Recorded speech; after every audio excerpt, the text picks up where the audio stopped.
All right, welcome to Gambling Chronicles number 10. I've been MIA here for a few weeks, haven't had any episodes.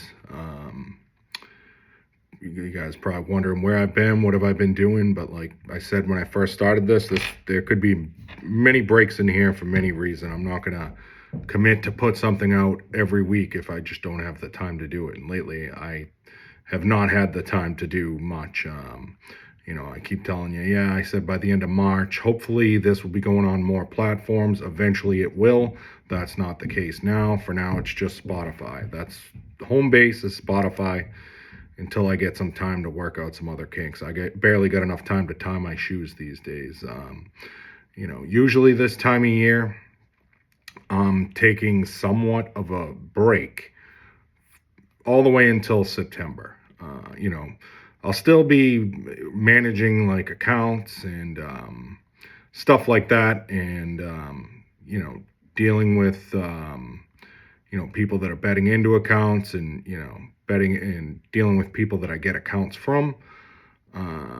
It's usually pretty quiet, but I'm gardening, mowing lawns, swimming, and just doing easy stuff. Very stress-free summer. But this year, a lot of that's changed. It's just naturally turned into just scaling in many different areas, just scaling the sports stuff just higher and higher. And, I feel this is like the right time to advance. I'm not originating this time of year. It's kind of quiet. So it's more of just managing, delegating, and just making sure everything's in order and everybody's happy. And, it's just the time I feel to go maybe take it to another level because, I feel like I have a lot of good partners and a pretty good team around me that understands exactly what their roles are. And that's the most important thing. So if I was originating at this time of year, or if I tried to do what I'm doing now in the fall, it just wouldn't be possible. There just wouldn't be enough time. I wouldn't be able to, do all my originating work and manage people. And, you're going to run into a lot of mistakes, which we have. But, those mistakes can easily get corrected, or, mistakes can be found a lot easier when I have time to kind of oversee some of the stuff what's going on. So, yeah, that's basically what we've been doing. This episode I think is going to be titled, dealing with originators. And I'm going to get to that in a little bit. Because there's just a lot of different nuances that go with being an originator, dealing with originators, and, there's just a lot of different things that go into both of those things. So, I want to apologize to anybody that I haven't gotten back to, or anyone that's reached out to me in the past for a partnership where it didn't work out, maybe for one reason or another.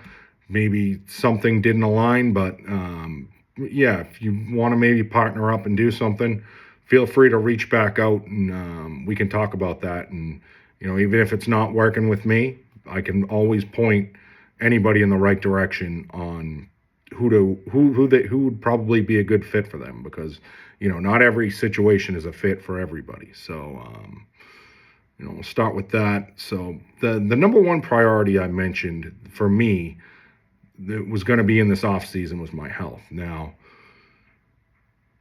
I think in years past or at other times in my life, I would have just put that on hold, but I chose not to do that this year.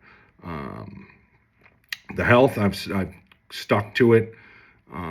This past week, I started a pretty good plan.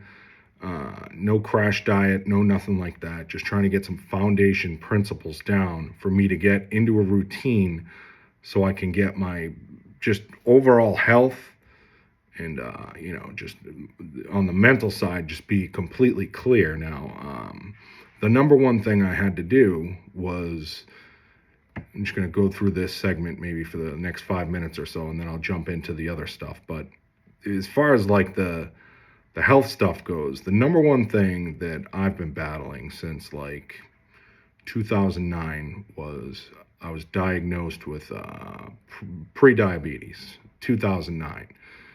Sugar wasn't that high. I was younger, and again, it's one of those things you just feel you just feel like you can walk through it. Oh, this is no big deal, no big deal, no big deal. Some people can, take it more seriously than others. And I've erased it 2 times, but it's come back after both times I've erased it. And the last time it came back, my sugar shot up so high that it was really high. It was like in the 300s. And I had to bring it back down. Part of the way I brought it back down was getting on like Ozempic, Mounjaro, etc. And that stuff worked, and it's helped me tremendously. But it eventually hit a tipping point where what I'll say is the worst side effects for anybody considering to take Ozempic or Mounjaro or any of that type of stuff is the number one side effect for me as the doses increased was nausea, dehydration, and you just don't feel normal. So I think I made a post a while back about, how much sleep do you need? Like I was needing like to feel energized from the high doses of this stuff, like 9 to 10 hours to feel really good. If not, I would have to take a nap in the afternoon. So I've kind of plateaued on that stuff. My sugar has gone down to where it's in a reasonable range, but it's not perfect. But I've hit the point where it's time to just get off this stuff and go back to the basics, and just hard work and grind is what's going to take me to the finish line now. The side effects that was starting to have on me, it's hard to get through a full week of your life when you have certain side effects. Now, usually earlier in the week when you take that stuff, it's worse, but now's the time to get off. So anyone like looking to do any type of, you need to lose weight, you need to do this, you want to get healthier. I mean, I've paid, probably over 10K to trainers over the last, 16 years. And I've had another guy train me who did it for free, and I lost 100 pounds. Now, the number one thing I think you need if you're going to, go make a health commitment like this, you need to tell yourself you're going to do this. I mean, with anything you do, you need to know that this is possible and you're going to do it. Now, losing weight it's difficult because you have to eat, and food can be addictive, as everybody knows. So like getting into a routine and a rhythm where you're doing all the right things isn't the easiest thing in the world to do, but you need to know there is a way to do this, and you just need to tell yourself you're going to do this. So the first thing I did was I cut out caloric anything drinking for calories. And if it's like cream in my coffee, I just go super low now. Started doing that this past week. Less caffeine as well in the morning. I don't get, I'm not crashing as hard in the afternoon as I was. Part of that might have been the side effects from those, the Mounjaro. But the other thing I committed to was as soon as I drop my son off at school at 8 o'clock, I'm at the gym at 8:02. It's 2 minutes down the street. That's a no-brainer. Like, it's right there. There's just no need to not go there. And I feel great after I work out. So Monday, Wednesday, Friday, that's what I'm doing. 3 days training with exercise, with, a 10-minute walk warm up with about 5 minutes stretching. And then I'm getting 10,000 steps every day just from normal life shit and some walks, etc. But, that's all you really need to do. And then, the longer you wait to make going to the gym a priority in a day, the more likely you are to blow it off. I'm not going to go on too far about this, but, you just need to get in there. You need to train. And that's pretty much it. Just try and eat 2,000 or 2,500 calories a day. Track it. And when you get into a rhythm, then you maybe lower it a little, lower it till you're at a point where you're satisfied and the weight will just fall off, especially if you stay active. So that's what I'm doing.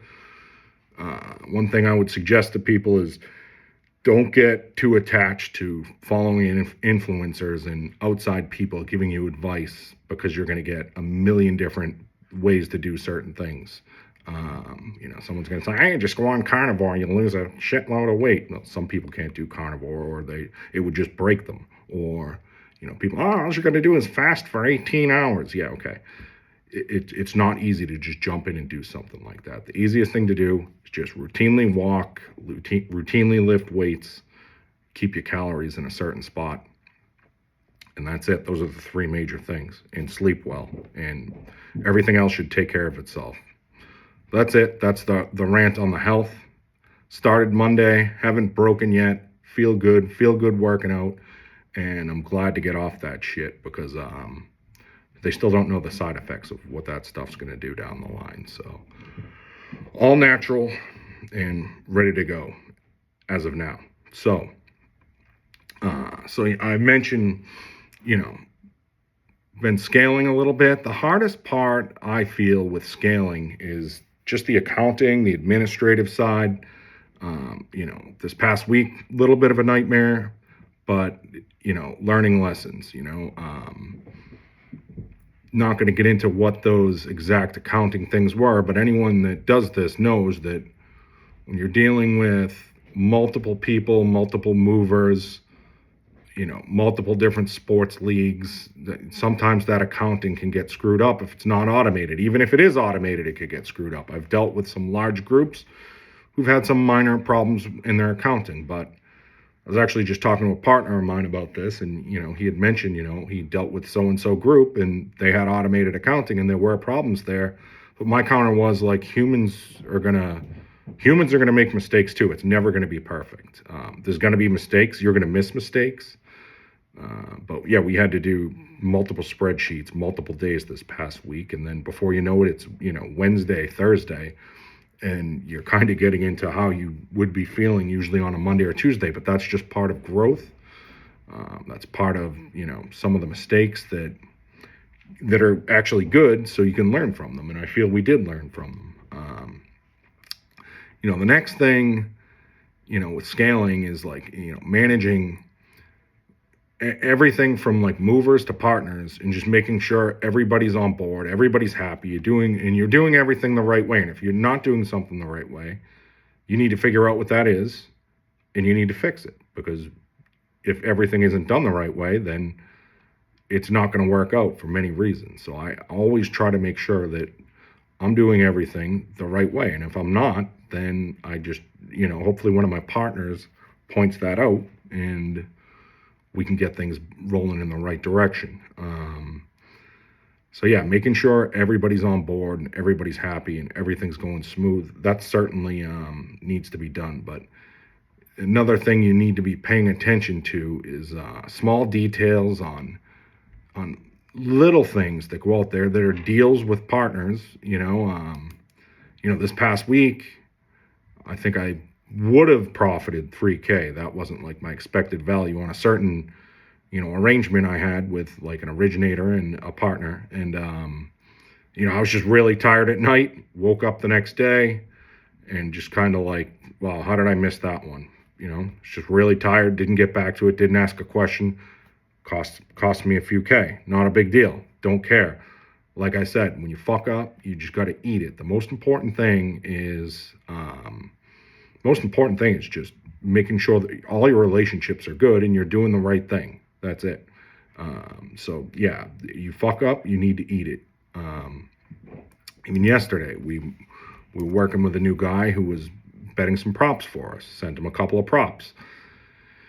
We didn't attach prices, and the book he went to bet it, the prop went to it was 195 on there, and he bet it.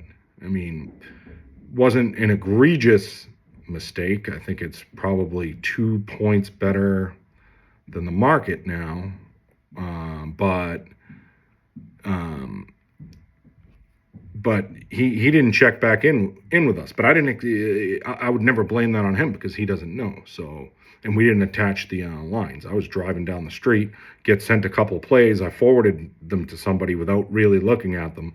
No prices attached, and he took two, they're probably like neutral value plays. There's not a lot of value on them, but you'd never ask somebody to, you just have to take it.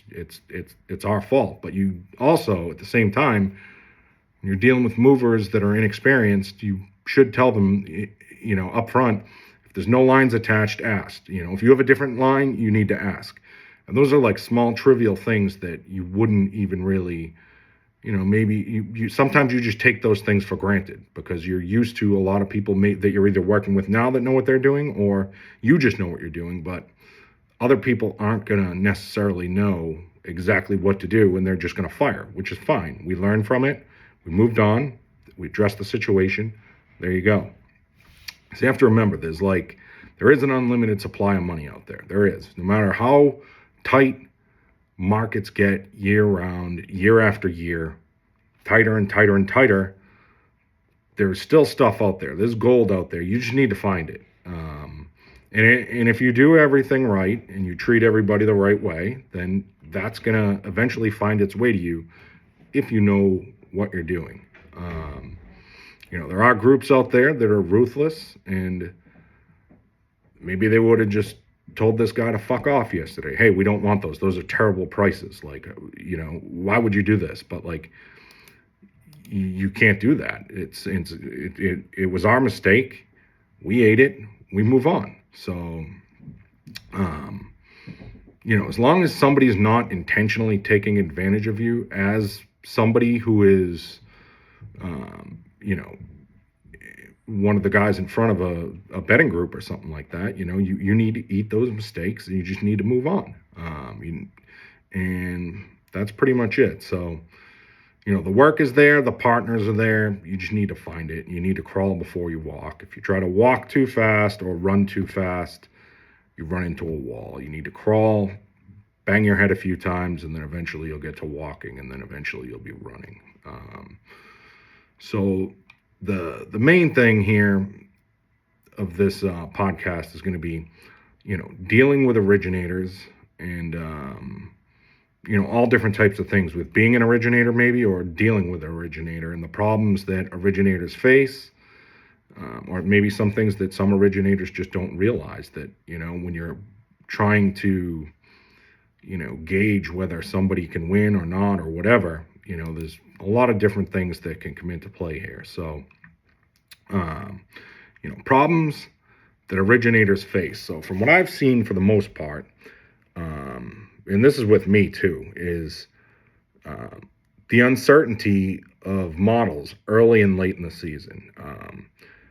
Season start, sometimes there's rule changes. Sometimes, baseball, maybe, I don't know, maybe the balls are harder, maybe the balls are softer.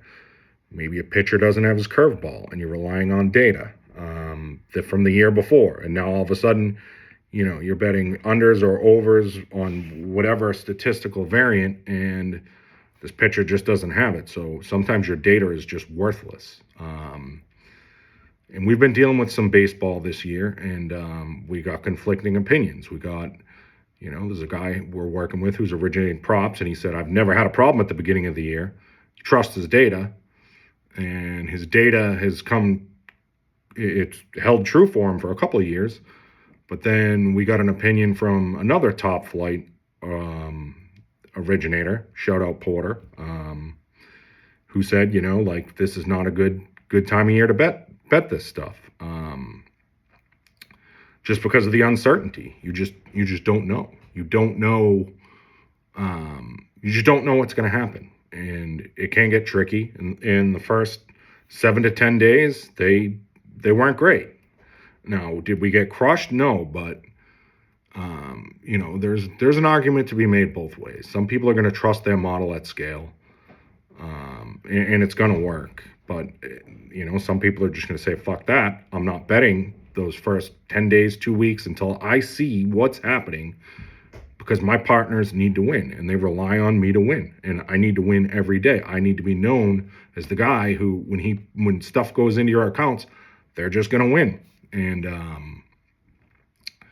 and that's one thing an originator might not understand is that they want to get their volume in, they want to get their plays in, but there's other things that are involved, and a lot of times it goes back to partners, and partners expect to win. And if you're known as a winner, The last thing they want to do is, you know, just put all this crap in that shits on these accounts, and then the accounts are getting cut because the stuff, it might be sharp, it might look sharp, but it's going to lose and it may get accounts cut.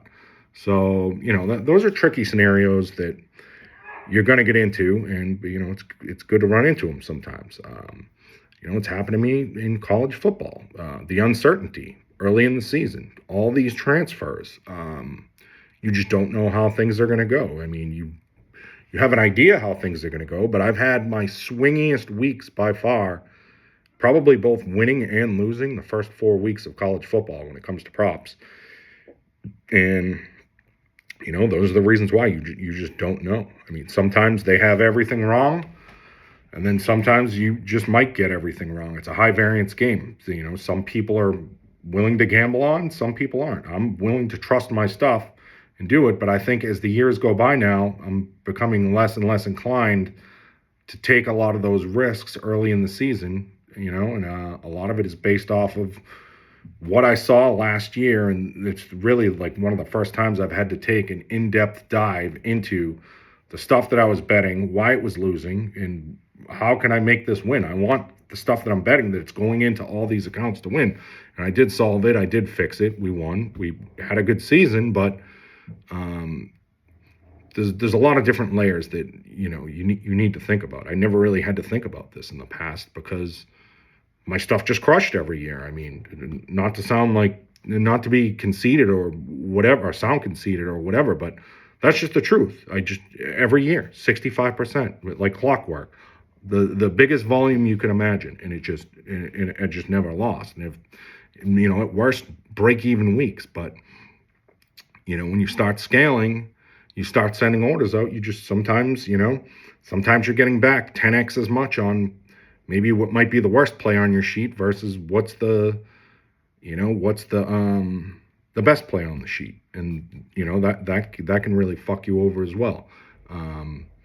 And some people can't differentiate that data. Maybe they have something that spits out and they can't quantify exactly why one play is better than the other, or why one play is worse than the other. I think that's one thing that I'm pretty good at is differentiating, where I could tell you like how much value each play has from the top to the bottom, but some people can't do that. A lot of people that are just doing strictly top down, they can't, they wouldn't be able to tell you that. They're getting the best play in market, which is going to win long term, but maybe they can't quantify how big of an edge it actually has the way some originators can. So, so the uncertainty of models late in the season as well, that could come into play. I'll get into some of that stuff in a little while. Let me see here. So, we ran into something with an originator we're using for guy who's, let me see here. Hold on one second. Oh, one more thing about that before we get into this. A guy that I deal with that I'll give a lot of like per head accounts to, who, he bets college basketball, has one of the best operations in the country, in the world, whatever you want to say. But, this past year, he paused, or he saw something early in the season which he didn't like. He just didn't like the way things looked, and he paused for like a week or two. And I guess I could talk about this now, but he told me then, he's like, don't tell anybody that I paused I paused on some stuff but he explained to me why it was the right thing to do, and it makes sense. I mean, it's just, you need to know when to start and stop, and you need to win for the people that are giving you accounts. And it's the same thing. Some people will bet all the way through these tournaments into the NCAA tournament and just keep firing, and maybe the edges are getting smaller and smaller. But again, there's a couple different ways to go about this. If you're a high volume betting group and you're betting massive volume, maybe it's okay to take those edges, and because they're gonna compound the more money you bet. But then maybe what you're known for is just absolutely crushing these accounts and being the biggest winner, like ROI wise, So you're not going to bet that stuff because that's how you get your customers. So there's just many different ways to think about this and go about this, and when to choose who you are going to work with if you're going to work with specific betting groups. Let me see here. Just want to make sure I don't get lost here because I have a lot of notes. Another problem originators get stuck with is when to bet during the day and when not to bet. Just the time. Like, do I bet early? Do I bet late? When to bet during a season. And, we ran into some problems working, doing some NBA stuff this year. We messed around with betting some NBA props with various different groups, and all winners, but some guys' philosophy was, we're going to bet early and we're going to beat the market. Some guys would say, that's crazy, I'm going to bet late, because maybe they do something specifically a certain way that's going to give them a better edge later in the day. They may not get as many plays, but again, there's a trade-off both ways. I mean, you can get the huge volume and your ROI is naturally going to be lower, but then you also have to consider that you're going to sacrifice maybe some accounts, and people are going to get accounts cut if you go through some drought, because the plays are sharp, the markets are moving, but you might not be winning. So those are things that everybody should take into account. And sometimes maybe you don't look at all that stuff completely until it actually happens. Some guys I know, at certain points during this NBA season, just completely paused and they just wouldn't bet for a couple of weeks. Then you have another group, like I said, betting early. Then you have another guy who says, I can't bet early because of all these lineup changes, and he's only betting later in the day. So it's kind of a pick your poison thing, and it's something when you're not the one doing the originating and you don't know all the facets of all this stuff, you got to kind of wade through this stuff and just figure out what spot is the right spot for you. And it gets tricky. Every market, it's tricky on what you should be doing and when you should be doing it. Some guys thrive off the certainty later in the day, and some guys just will thrive off the uncertainty, and they're willing to attack the markets early in the morning. So it's pick your poison. And it was the same thing with the baseball. Some people just think their model is gonna crush the uncertainty. Some people are just take the more steady route and just say, no, when I know that I can win and this stuff is going to win, I'm going to fucking bet it then. And, there's arguments to be made both ways. Same thing with NBA playoffs. We've been dealing with some groups. Some groups don't want to bet the NBA playoffs. They think that there's more certainty, so they don't like it. And then there's other groups that love the certainty, and they think they have the data. They have pretty good idea how these rotations are going to go, and they're going to attack it that way. So it's, again, pick your poison. So college basketball this year, we were moving some college basketball stuff. It turned out to not be great. Had a partner of mine who does some originating, and he came to me. He's like, "Hey, China, I'm absolutely crushing this college basketball stuff. I'm cut off at this casino, cut off at this casino. This account got limited, that account got limited, just absolutely killing it." And he had done some stuff for us a couple of years ago. Absolutely killed 3-pointers all through the tournaments. And, he came to me and I was like, yeah, I'm like, well, we could probably solve that. We can get the stuff in and, I need to know if it's going to win. Is it going to win? You're that sure? I don't do college basketball player props, but, you originate, you're pretty sure. He said, yeah, it's going to absolutely crush. And the problem we ran into here was, the rotations in these tournaments go from, 9-man rotations to 7-man rotations. And there's a lot of fouling late in the games that, maybe a non-perfect model is not going to account for. And then, the NCAA tournament, the scoring's up. The scoring was up 20 points per game in the first couple of rounds. I'm not sure how it finished, but we wound up killing it after like the first or second round because, the plays broke even, like record wise, but the juice was just out of control and the stuff lost. So, like, that's another thing. Late in the season, things can change. And, if you don't account for that, or, that's just more uncertainty where a more experienced originator might just stop betting at that point. Let me see here. When you're betting NFL props, you kind of get the very similar matchups week in and week out. I mean, obviously, you're going against this corner, that corner. This team does this well. This team doesn't do that well. This team's probably going to win by double-digit points. It's different things that you can throw in and, factor into your capping, however you're doing it. There's many different ways to skin a cat. But the truth is, like, betting like an NFL player prop to a college football player prop, it's just going to be, you're going to see more similar results, and the margins are going to be thinner on whether stuff wins or loses when you're betting in the NFL. That's just a fact. Over a larger sample, yeah, there's just going to be the margins are going to be so much thinner. College football is a little bit different in the fact that you can thrive off chaos early in the season with these 28, 35 point spreads. But then again, late in the year, you could run into a problem because you have a team that's just absolutely crushing everybody all year, and now all of a sudden they're playing against like two top 5 teams 2 weeks in a row, and they get into the playoff and things drastically change. And how do you account for that? Like, is there a perfect way to account for that?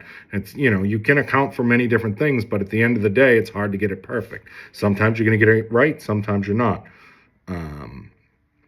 But in college football, you're going to look more like a fool when you get some of these wrong. If you get like a play wrong, it's going to look way worse than the average play you're going to get wrong in the NFL. So, like, I've given this example before, but, I had Frank Gore in a bull prop a couple of years ago, and I don't remember what it was. It was like under 73 yards, and he ran for like 300 yards. Frank Gore Jr., not Frank Gore.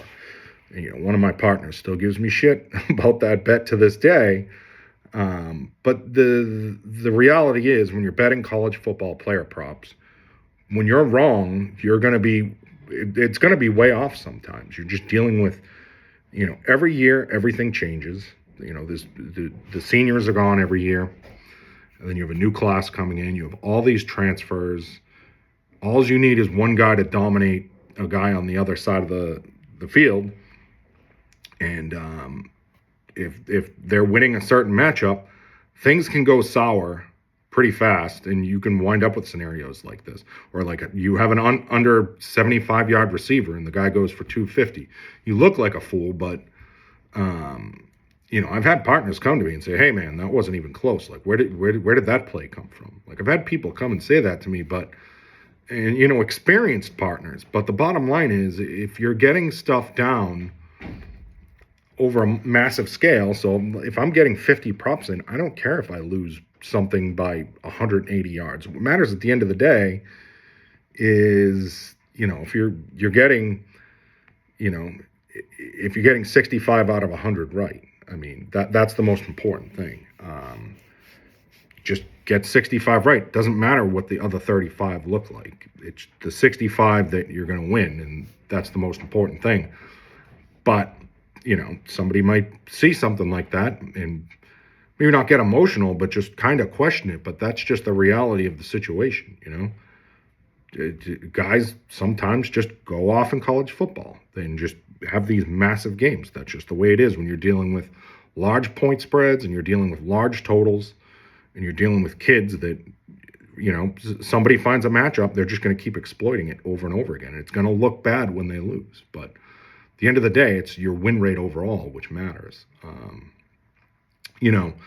And like I was speaking on before, college football matchups late in the season, they can become unorthodox because, a lot of these playoff teams, They save a lot of stuff for the end of the season, and then you have a lot of teams that haven't played a lot of good teams get to the end of the season. A team like Boise or Notre Dame was a good example of this past year. Notre Dame pretty much smoked through their schedule after they lost to Northern Illinois. The starters never really played 4 quarters, and they just kind of just trounced everybody, and they really didn't have to play until those last 2 games against Penn State and it was Penn State, and then I think it was the national championship game against Ohio State. And now you have to come up with numbers for those types of games. And I think those 2 games we had losing. I didn't feel good about them. I said it at the time. I think I did a couple of podcasts. Didn't feel good about those matchups. And it was just for that very reason. Notre Dame just never had any competition. Their guys weren't playing much in the fourth quarter all year. Now they had to play 4 quarters, 2 games in a row. Naturally, you're trying to find mistakes in lines and bet unders. But maybe sometimes it's a good opportunity to sneak some overs in there. But how confident we weren't very confident in like Riley Leonard to throw the ball, and with good reason, because he just wasn't great at throwing the ball. I never really had to, but when he just not a great thrower in that offense. They just relied on power. So it's hard to account for unknown variables, and there's situations like that happen a lot in college football where the starters are playing longer and they don't play long, in a lot of these matchups earlier in the season. So if you kind of don't know what you're doing, then you're going to be really lost on this stuff.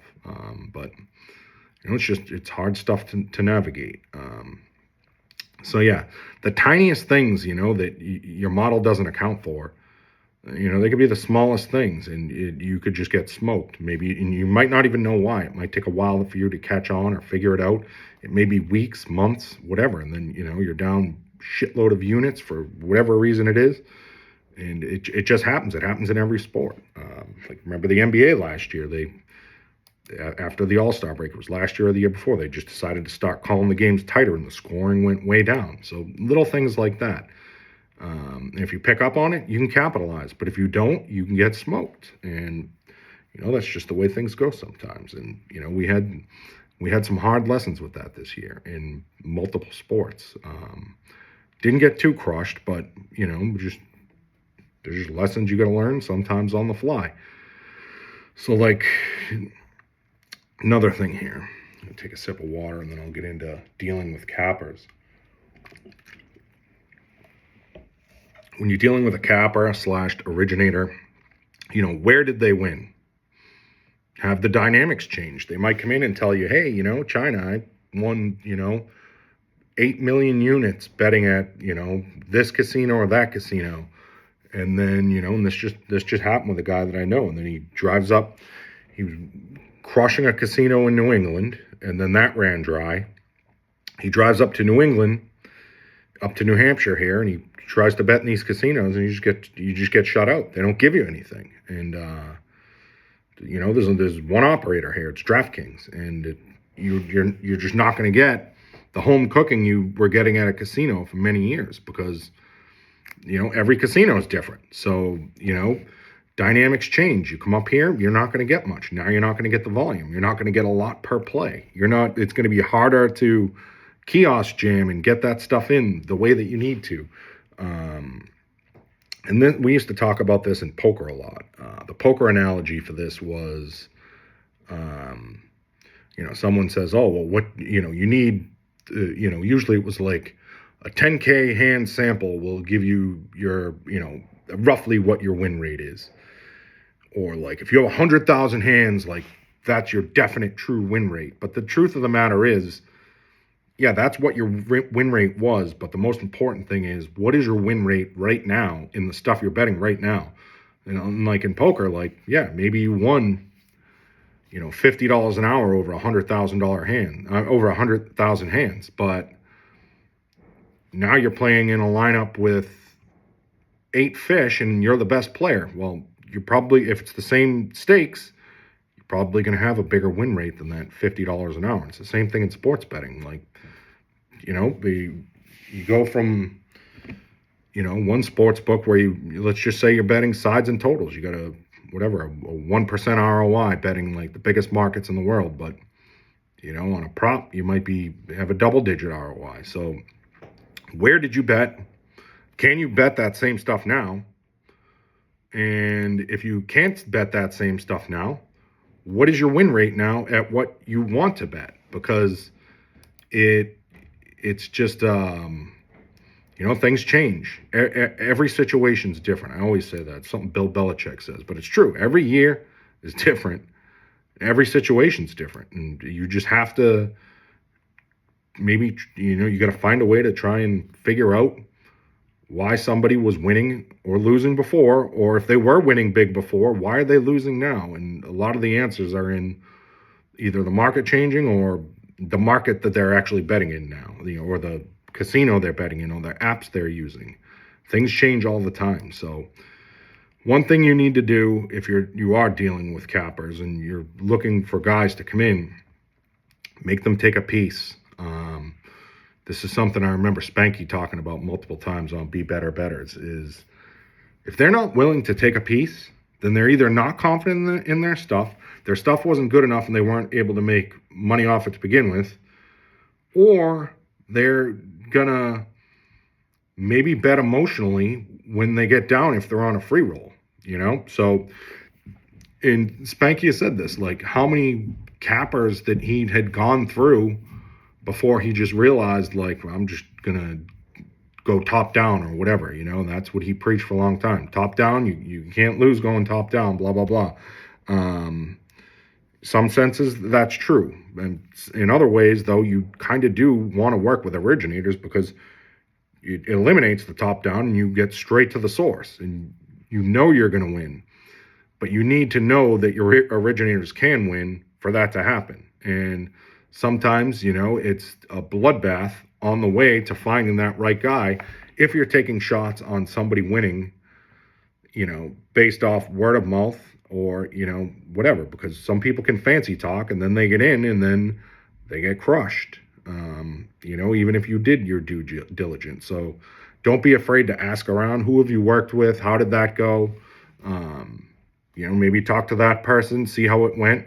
And maybe they're going to tell you something than the originator told you. And I've had that happen before. And, that leads to making hard decisions where maybe you have to pass on somebody. You always want to be the nice guy, but business is business. Sometimes you just got to move on. So I would always recommend making somebody take a piece. It's possible you could give someone a small free roll. But at the end of the day, it's like, I don't know. I did talk to one guy who originates a major market, and I guess he's getting down massive amounts of money and he gets a free roll, and I guess it makes it easier for the groups to get down and for the people that get down, for them to get down. He takes a free roll, he's probably still getting a good piece, but for the most part, if somebody wants a free roll, it's usually a red flag. Maybe their stuff just doesn't win. The only other reason why they would want a free roll is because maybe they do know how to win, but they just don't know how to bet. They're not interested in betting. And I do know a couple of guys like that. Or they just want to bet like smaller amounts. So another thing too, like just don't put yourself in a position. And I've talked about this like over those, the complete incomplete book of being involved in a profitable betting group. I've talked about this over multiple podcasts, where just don't put yourself in a position where you can't pay ever. It just ruins your fucking reputation. And this just happened to a friend of mine. I wasn't sure if I was going to talk about this on here, but this is something that happened, so I'm going to talk about it. Guy originates, gets crushed, takes a piece, loses about $15K, and then he can only pay me $2K. He put himself in a position where he couldn't pay. I don't know when I'm getting the other, whatever he owes me, the other $12K or whatever it is. I don't know. I know he's going to pay me, but it's just not good business to do that, to whatever. And then, at the same time, I don't want to give somebody a free roll, really, unless they have skin. I want them to have skin in the game. It just makes it better. They're just, it means they're really confident in their stuff, because they're going to want to, take that extra whatever and make whatever amount of money. or make more money than they would on a free roll. So this actually, I had a phone call, I had a meeting yesterday with a young kid who has a betting group now, and they had a guy betting college baseball. 10% ROI, guy was crushing it. And all this guy wanted was $100 a bet. No free roll, he just wanted like $100 of the action, crushing it. Loses one week, he owes a couple of thousand, and he just ghosted them. And the kid asked me, like, why? What do you think happened? And my theory is, like, the first thing is, if somebody's betting $100 a game, they're probably not gonna have enough money to pay when it comes time to pay. In most cases, not always, but in most cases, you just kind of, after the fact, it's easy to add it up. Okay, well, he needs you to bet for him. Okay, he wants $100 a game. Why couldn't he bet $100 a game on his own? So people will get into spots where they'll free roll you where they don't intend to scam you, but then when push comes to shove, they owe the money and they just scam you or they just ghost you. Maybe the guy is going to pay back, but my buddy's thing was, he's like, I just wanted the guy. The guy's model seemed like it was like really good. It was only a couple hundred games, but but that's starting to show signs of life. 200 games isn't a ton, but it's something. It's not nothing. It's not 10 games. 200, it's very small, but they felt like this guy was onto something, and now they don't have that market anymore, and they're out of money. So if you're probably best off just trying to get plays, right from the best guys out there, the best sources, whoever they are. And that's who I try to work with. I try to work with the best people. Some spots I'll take shots and try and see, hey, maybe this is going to be a diamond in the rough and this is going to work really good. Sometimes it doesn't work out. But again, you have to weigh the pros and cons, the positives and negatives on how that's going to affect your partners down the line, because they need to win. And I've always preached, like, you shouldn't test this on them. That's why anytime, if I have some like new originator or whatever, I will go to my main partner and run it off him and see what he thinks. And if he says no, or if for whatever reason, we just won't do it. And I just want to make sure that, he's in on all of these decisions, because he's been through a lot of this stuff, and maybe he sees something that I don't see, or somebody else will give him an advice if he reaches out to them on why this is a good or not a good idea. So just a lot of different things that go into this. Let me see here.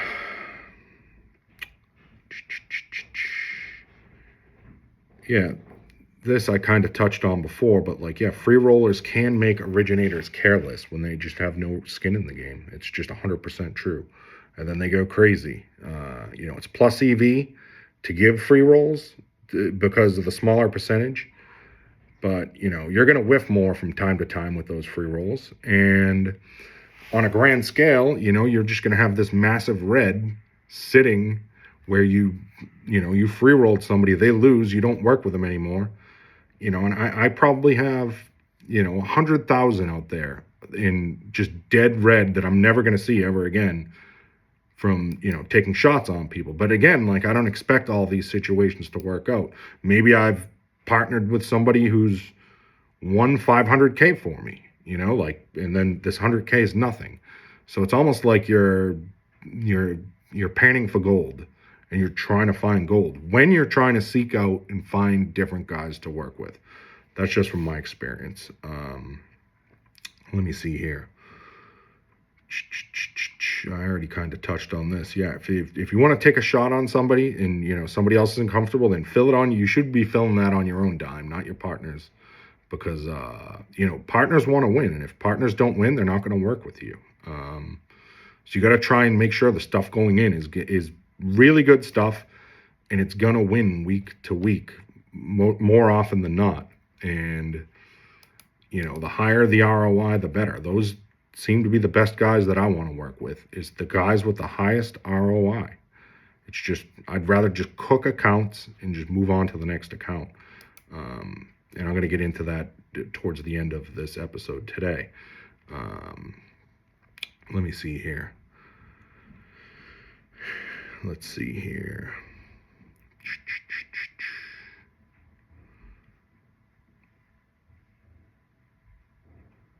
All right, I just went through pretty much all that stuff without reading off these notes, so that's good. Let me see here.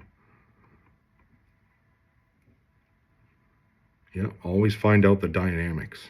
Just find out the dynamics of the situation. Try and, see it from every different angle. You just have to, it's almost like you're a detective. You just need to find out why this, why that, why not this, why not that. And sometimes you're going to hurt people's feelings because they want to bet and they think their stuff's good, but sometimes it's better not to bet.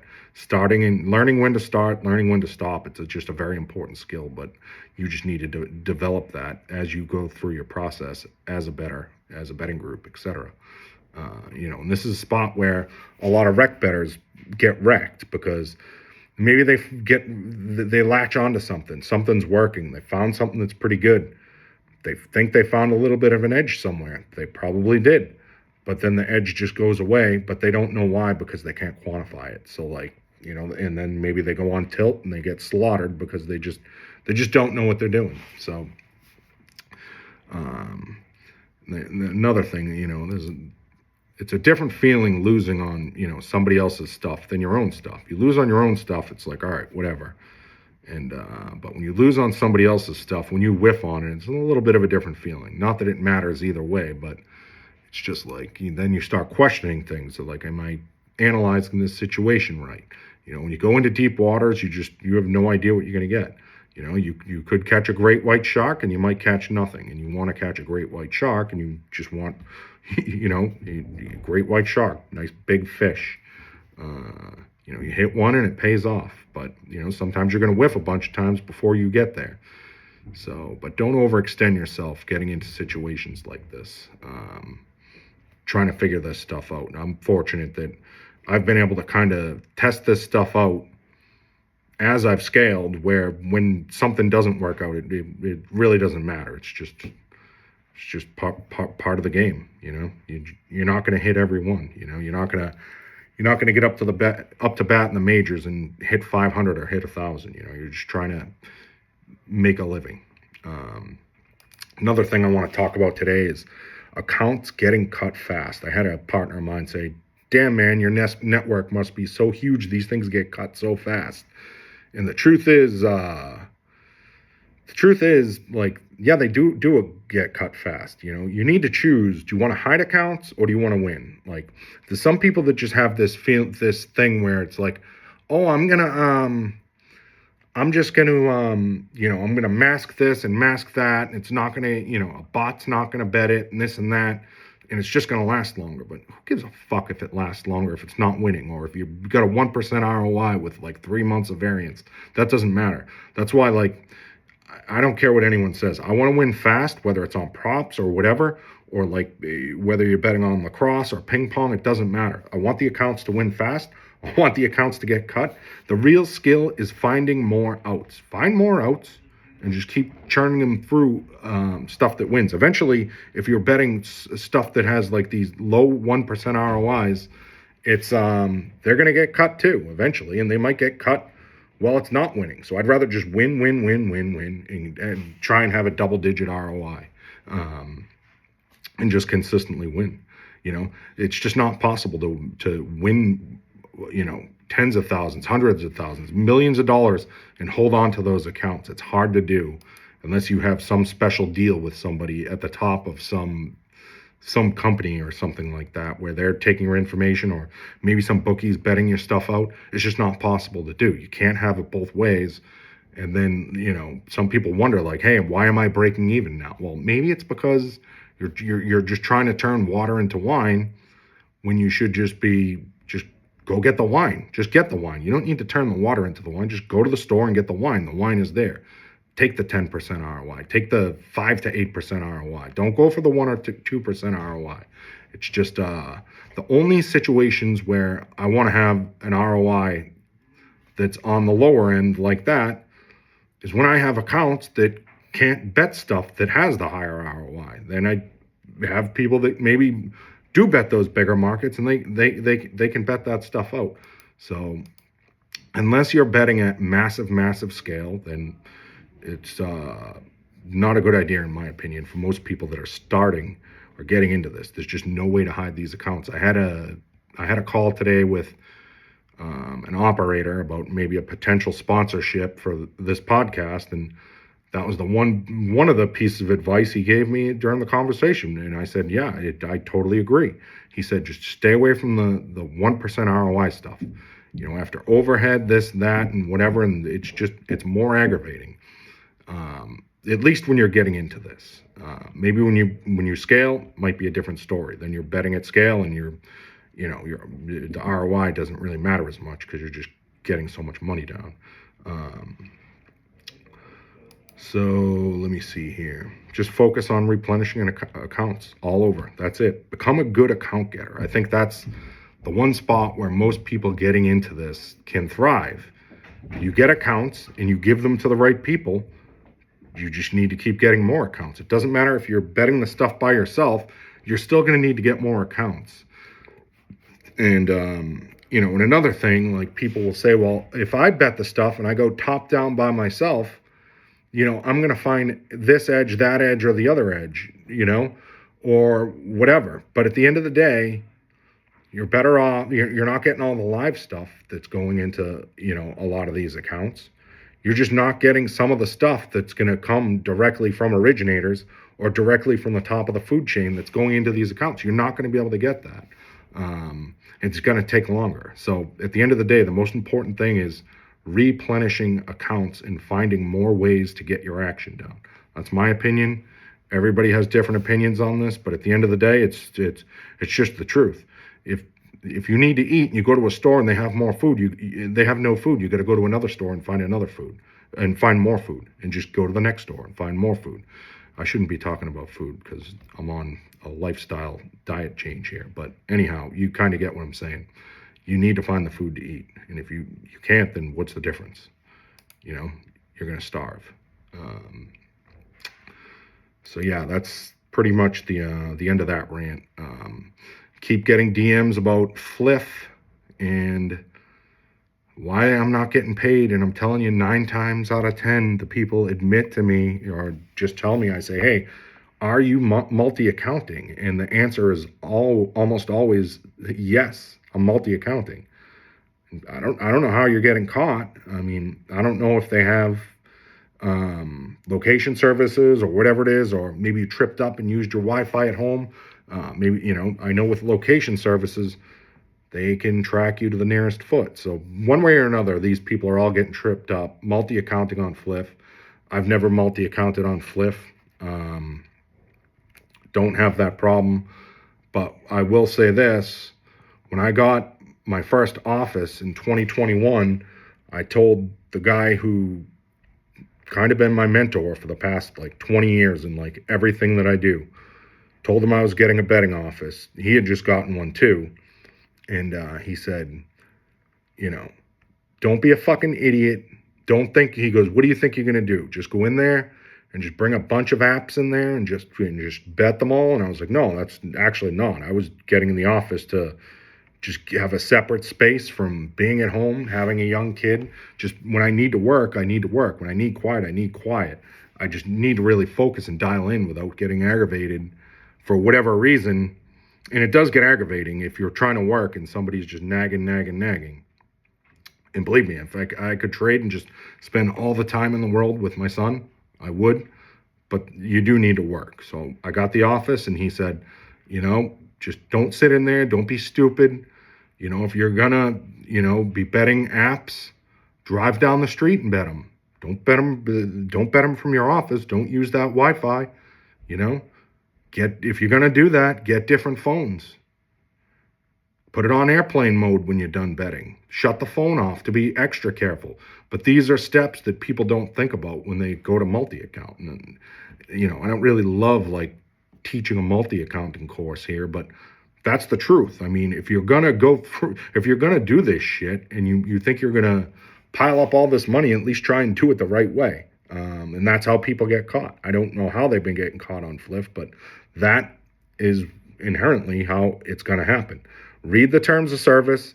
I think with Fliff too, it's one account per household. So, whatever. If you think your wife's just going to get an account, your son's going to get an account, you're just going to bang them off for 150K, you're going to do work on the second, third account, and they're just going to take it from you because those are the rules and you have to follow them. And if you want to break them, then you better find the right ways to break them, or you're going to get into some trouble here. And that seems to be what a lot of people are getting into. A lot of trouble, just trying to, make extra money on a soft site. I can't blame them for trying, but the rules are the rules. The other thing I wanted to touch on is, taxes. I keep getting questions. Taxes. And what do I owe this? Who owes this? Who owes that? Look, talk to a CPA, embrace the taxes. They suck, but they're just necessary to live as a functional society. You need taxes to have police and have all this other bullshit. Yeah, a lot of the money gets wasted, but to have a functional society, you need to pay taxes, or you should pay taxes. Embrace the taxes. Just pay them. Pay them. You can sleep at night. Feel great. Nothing felt better than when my accountant hit the button last Thursday, and the money, got sucked out of my account. And she's like, "All right, that's great. I don't have to worry about it now for another year." If you're serious about this, you're making money. You're paying the taxes on it. And you're doing this professionally. Figure out how to build your IRA. You get a nice retirement account, something I never would have thought of if, the guy I was just talking about, my mentor, didn't tell me. Now I have a nice solid IRA, I have a retirement plan, all that stuff to trying to take care of me, or if I'm not around, to take care of my family down the line. It's very important. So, find the right CPA and get that shit done. The other thing, New Hampshire sports betting, it's just broken. I'm just going to give a few examples here. Like, I went in and bet 50,000 in a kiosk. I get kicked out. I get banned from a property that I didn't even do that at because they had a DraftKings in there. I can't even step foot in there, even though I didn't violate any rules in that casino. But if I went in and put 50,000 into a lottery ticket machine, they wouldn't say a fucking word. They would just take the 50,000 and say thank you. But since it's sports betting, different story. So yeah, it's broken here. I mean, not just that example. That's one example where, I was kind of, I was discriminated against a little bit, like them just thinking that, oh, this is some fucking criminal, which isn't the case. I told them I was a professional gambler, and then they said, well, you can only bet on the app then now. Tough luck. But it's all DraftKings up here. The state gets 51% of the money. Whatever DraftKings says, the state listens to. So DraftKings just runs everything. It's a monopoly up here. Need more licenses up here. Made a post yesterday. A buddy of mine went into a DraftKings, tried to bet a couple thousand on a series, and they limited him to 200 on his third bet. They gave him 1,000, limited him to 200. And then he was like, all right, I'm just going to go try a different casino. Maybe I'll have different luck at a different casino. He doesn't know how it works up here. Every casino is different. They all operate independently, even though everything goes back to DraftKings trading. Goes to the next casino. They take his ID. He's trying to bet right at the counter. He's not trying to hide anything. He's at the counter. He presents his ID. And they just said, sorry, you're not allowed to. I don't know if they told him he couldn't bet in the state anymore, or they're not taking his action anymore, or if it was just at that casino. But either way, it's ridiculous the way they just don't know what they're doing up here. And that's a direct quote that the sports betting director, or whatever his name was, told me. He said, we don't really know what we're doing up here. We're new to this. Well, it's been 6 years now, and nothing's changed. So the sports betting up here is just completely broken. They need more operators. There's only one. It's a monopoly. I hate it. That's how I'm going to end this week. Maybe I'll be back next week. Maybe I'll be back in a month. I don't know. Just been super busy. So, message of the day, again, just remember, no matter how hard you're struggling out there with whatever it is, it doesn't matter. I've been there. I've been to the bottom of the barrel. I was there in my 30s, bottom of the barrel, broke. And not that I'm like some Billy Walters now, but I'm in a lot better spot than I was 17 years ago. That's for sure. So if I can do it, you can do it. Anyone can do it. You can do anything, whatever it is. Just put your mind to it. Come up with a plan. Tell yourself, I can do it. Write it down. Get a piece of paper. Write it down. And then just go do it. And when you accomplish things, you'll feel great. So that's it. I'm leaving it there. Have a good week.